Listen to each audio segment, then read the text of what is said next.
kalau tidak dibuat Nabi bid'ah. Kalau bid'ah berarti dolalah. Kalau dolalah berarti finnar, masuk neraka. Halaman 82. Yang tulisan Arab nomor 2 dari atas.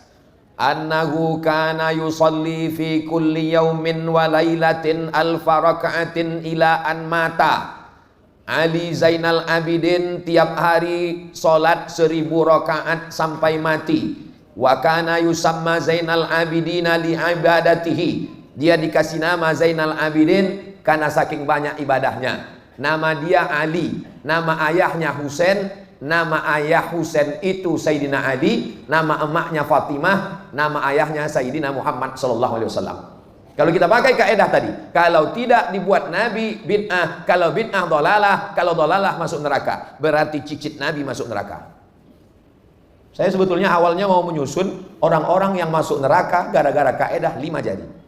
Salah satunya cicit Nabi, karena tak pernah dilakukan Nabi. Mana ada hadis dalam Sahih Bukhari, Sahih Muslim, Sunan Abi Dawud, Sunan Tirmidzi, Sunan Nasai, Sunan Ibnu Majah, Muwatta Malik, Sunan Ad-Darimi, Musnad Ahmad bin Hanbal, Musnad Ibnu Abi Syaibah menyebutkan Nabi sholat 1000 rakaat. Mana ada? Kalau begitu 1000 rakaat itu bid'ah. Kalau bid'ah berarti dolalah. Kalau dolalah masuk neraka. Berarti cicit Nabi ini masuk neraka. Kita hitung lagi, siapa lagi yang masuk neraka gara-gara kaidah tadi? Halaman 83. Baris bawah yang tulis Arab. Anil Auza'i wa ghairihi annahu kana yusalli fil yaumi alfa sajadah. Diriwayatkan dari Imam Al-Auza'i dan imam lainnya bahwa Imam Ali bin Abdullah bin Abbas, cucu Abbas, salat sehari semalam 1000 kali sujud. Mana pernah dibuat Nabi? Jadi dia ini masuk neraka. Udah 2 orang ini masuk neraka udah. Kita teruskan lagi. Halaman 84. Tulis Arab yang bawah. Kana Amir la yazalu yusalli min tulu'is syamsi ilal asri. Amir bin Qais salat dari terbit matahari sampai waktu asar. Dari terbit matahari salat sampai asar. Fayan sharifu, selesai asar baru dia berhenti salat. Wa qadin tafakhat saqahu, kakinya bengkak. Mana pernah Nabi salat dari terbit matahari sampai asar sampai kakinya bengkak? Carilah kalau ada hadisnya. Jadi kalau begitu Amir bin Qais pun masuk neraka. Udah berapa orang masuk neraka udah?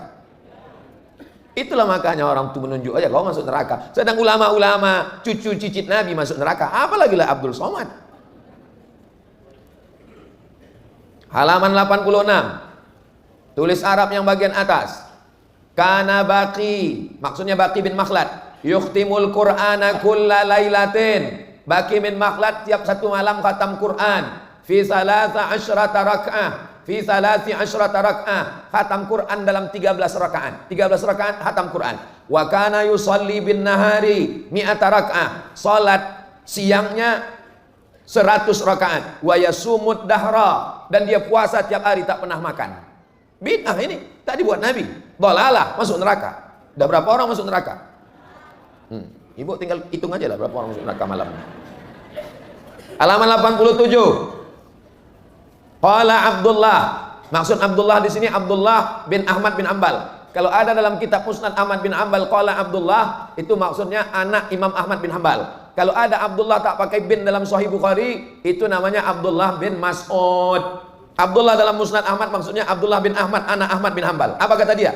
Kana abi, ayahku, yusalli fi kulli yaumin, tiap hari salat walailatin, tiap malam salasami'ati rak'ah, 300 rakaat.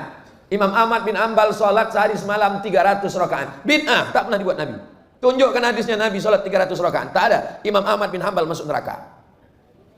Kita lanjutkan lagi. Halaman 87 tulis Arab baris bawah. Ahmad bin Hanbal yaqul, Imam Ahmad bin Hanbal berkata, inilah ad'ullaha, aku berdoa untuk Imam Syafi'i fi salati, dalam salatku, bukan di luar salat, bukan selesai salat, dalam salatku aku mendoakan Syafi'i. Apa doanya? Mundu arba'in sana, 40 tahun ku doakan Syafi'i dalam salatku. Allahumma gfirli wali walidayya wali Muhammad bin Idris Asy-Syafi'i. Ampunkan aku, ampunkan umat ayahku, ampunkan Imam Syafi'i. 40 tahun. Masuk neraka Imam Hambali 2 kali.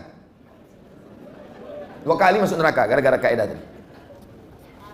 Halaman 88. Kenapa menggelegar suara Ustadz malam ini? Di bawah Pak Gubernur tadi makan nasi Arab. Jadi naik minyaknya itu ke atas.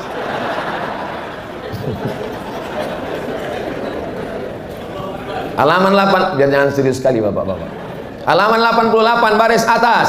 Wara'a jama'atun minas salaf. Menurut ulama salaf, yang dimaksud dengan ulama salaf 3 abad pertama, berdasarkan hadis khairul qurun qarni tsummal ladzina yalunahu tsummal ladzina yalunahu, abad 1, abad 2, abad 3. Apa katanya? Antuktaba lahul ayat minal Qur'an, dituliskan ayat Quran di atas kertas, summa yashrabaha, kemudian dimasukkan ke dalam air, diminum airnya. Mana ada diajarkan Nabi?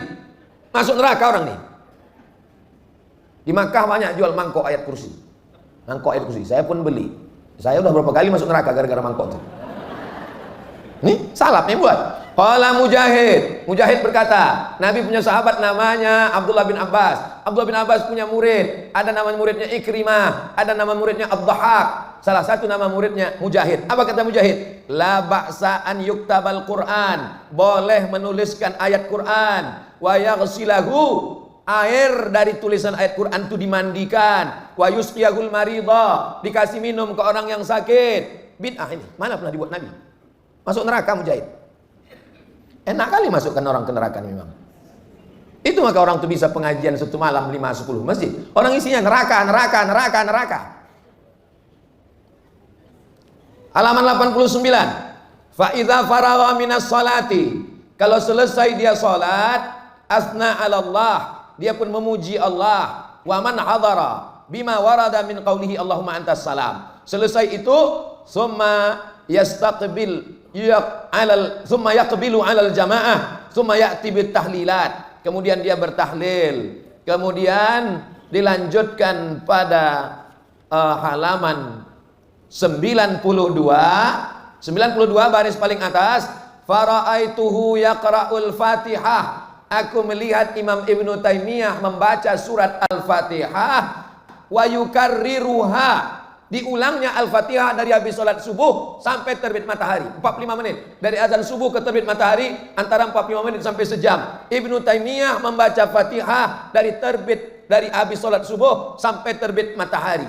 Tak pernah dibuat Nabi. Bid'ah. Ibnu Taimiyah pun masuk neraka. Karena tak pernah dibuat Nabi. Jadi apa solusinya? Apa solusinya supaya orang ini tak masuk neraka? Ini yang perlu kita pikirkan malam ini. Gimana biar orang ini tak masuk neraka? Solusinya ada di halaman 37. Berbalik-balik nih Pak Ustadz. Iya. Solusinya ada di halaman 37. Mana dia solusinya? Tulis Arab paling atas, halaman 37. Qala Syafi'iyyu, Imam Syafi'i berkata, al bid'atu bid'atani, bid'ah itu 2. Mahmudatun wa mazmumatun, ada bid'ah mahmudah, ada bid'ah mazmumah. Fama wafaqas sunnata, kalau sesuai dengan sunnah, fahuwa mahmud, maka bid'ahnya itu bid'ah mahmudah. Wa ma khalafaha, kalau bertentangan dengan sunnah, fahuwa mazmum, maka dia bid'ah mazmumah, tercela. Imam Syafi'i lah yang menyelesaikan masalah-masalah tadi, bahwa yang dilakukan orang yang tadi itu adalah memang bid'ah, tapi bid'ah hasanah, bid'ah mahmudah, bid'atu huda. Imam Syafi'i lah yang menyelesaikan. Maka kata Imam Ahmad bin Hanbal, kami banyak hafal hadis, tapi kami tak paham maknanya. Sampai Imam Syafi'i masuk ke Baghdad, barulah kami tahu mana hadis am, mana hadis khas, mana hadis mutlak, mana hadis muqayyad. Karena Imam Syafi'i lah yang menyusun pertama ilmu usul fiqh dalam kitab Ar-Risalah. Dipanggilnya muridnya namanya Rabi Al-Muradi. Rabi, tolong kau tuliskan dulu Ar-Risalah. Dituliskannya lah Ar-Risalah, 300 halaman tanpa menengok referensi. Jadi kitab usul fikih tertua di dunia. Dialah yang membagi bid'ah itu, ada bid'ah hasanah, ada bid'ah dhalalah. Sekarang datang ustadz, kalau mengajar laptopnya hidup, kalau laptopnya mati ilmunya hilang. Menyalah-nyalahkan Syafi'i. Apa tak cocoknya dipukulkan kitab itu ke kepala dia?